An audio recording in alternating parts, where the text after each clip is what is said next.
Olá, meus amores, tudo bem? Bem-vindos de novo ao canal.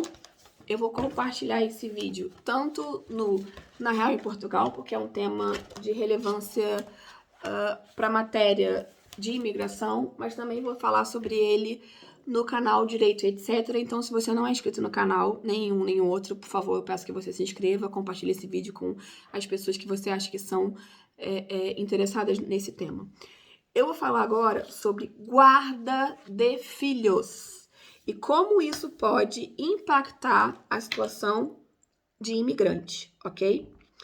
É interessante a gente pensar o seguinte: crianças, porque hoje é uma coisa que muitas pessoas não sabem, mas hoje a gente privilegia, hoje quando eu digo é a legislação no geral, as decisões de tribunais, a guarda compartilhada. Ou seja, você, pai e mãe, que se divorcia tem, por prerrogativa, pedir a guarda compartilhada. O que significa guarda compartilhada? Na maior parte das vezes, vai significar em que a criança vai ficar parte da semana com os pais, com o pai, e parte da semana com a mãe. E pode haver uma alternância, por exemplo, 4 dias com o pai, 3 dias com a mãe, 7 dias com um, 7 dias com o outro. Isso vai ser diferente a cada organização familiar. Isso pode ser tratado tanto em termos de acordo extrajudicial, né, em que a justiça só serve como para definir, para homologar o acordo feito entre os pais, como por via contenciosa. E aí, muito embora aquilo que o senso comum diga, é possível você determinar uma guarda compartilhada para fins de imigração. Mas Priscila, não faz o menor sentido isso. Se a criança está morando com a mãe em outro país ou morando com o pai em outro país, como é que você pode falar em guarda compartilhada? Não é estranho? É. Mas a guarda compartilhada, ela é muito mais do que a presença física do pai ou da mãe. Ela diz respeito ao poder familiar, que é exercido por ambos. Então, quando eu falo em termos de guarda compartilhada, quando uma criança mora num outro território que avança continente, o que eu estou dizendo é que toda a decisão que diz respeito à vida da criança vai ser tomada em conjunto. É esquisito isso? Não é não, gente. Isso é muito simples. Porque está definido numa situação de guarda compartilhada que o consenso deve ser estabelecido entre os pais em relação às escolhas sobre a vida da criança. E em muitos casos, quando a gente fala sobre guarda compartilhada, isso é comum aqui na União Europeia, em que, por exemplo, a criança passa as aulas do ano letivo tradicionais com um dos genitores, parte das férias com o outro genitor, mas todas as decisões que dizem respeito à vida acadêmica, saúde, social, lazer, elas são divididas entre o casal, o que não acontece numa situação de guarda que não é compartilhada. Por quê? Numa guarda atribuída a um dos elementos da relação parental, aquela pessoa fica responsável por decidir todas as ações que dizem respeito à criança, ou seja, não existe uma coparticipação entre os ex-cônjuges e pais da criança.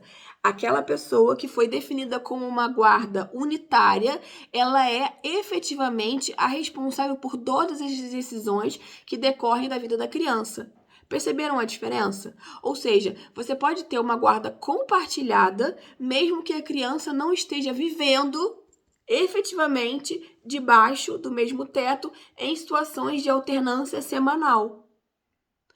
É estranho a gente perceber isso se você olha para a situação só da responsabilidade parental do dia a dia. Só que você tem que perceber o seguinte: O pai ou a mãe, ele vai exercer essa responsabilidade parental da criança ao nascer até os 18 anos. Então, se você olhar para essa, se você tiver a percepção dessa responsabilidade ao longo do tempo, você vai perceber que é muito mais uma situação que diz respeito à vida da criança como um todo do que a mera geografia de onde ela vive. Ok? Então, sim, é possível você ter uma guarda compartilhada com pessoas que vivem em continentes diferentes. E toda a ação que diga respeito à criança tem que ser decidida por ambos os pais, ok? Espero que eu tenha conseguido sanar essa dúvida, que é uma dúvida que é comum a alguns.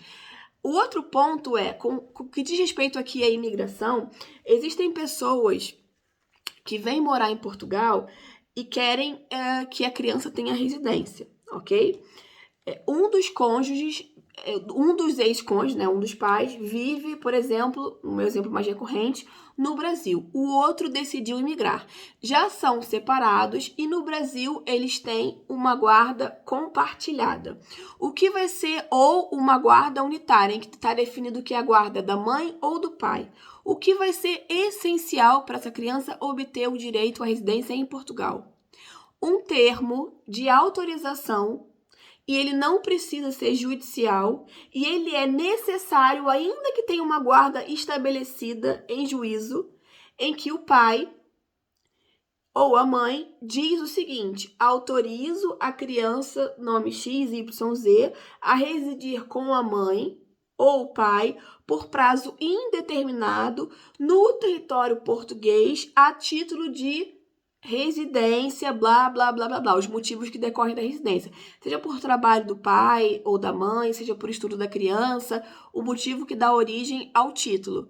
E esse documento, ele tem que ser assinado pelo emitente, com firma reconhecida no território nacional e posteriormente apostilado. É essencial. Eu vejo muitas pessoas que vão à entrevista do CEF sem esse documento, cai em requisito quando o CEF é generoso. Mas para residências de crianças, esse documento, sendo de caráter essencial, ele é passível de denegatória da residência. Ou seja, a pessoa precisa marcar uma outra entrevista para atender ao objetivo. Então, meu conselho para vocês, primeiramente, se consulta com um profissional responsável da área. E se você se sente apto a fazer sozinho, é essencial que você tenha um documento. Antes de você emigrar, peça ao genitor que ficou no território da criança, seja Brasil, seja em qualquer outro lugar, essa autorização expressa com assinatura, ok? E o apostilamento devido. A assinatura é reconhecida por autenticidade, não é por semelhança, e o apostilamento devido. Isso vai suprir uma exigência do CEF e vai evitar que o seu processo volte lá para o início. Espero que eu tenha conseguido atender aí alguma das dúvidas de vocês e beijinhos e até o próximo vídeo.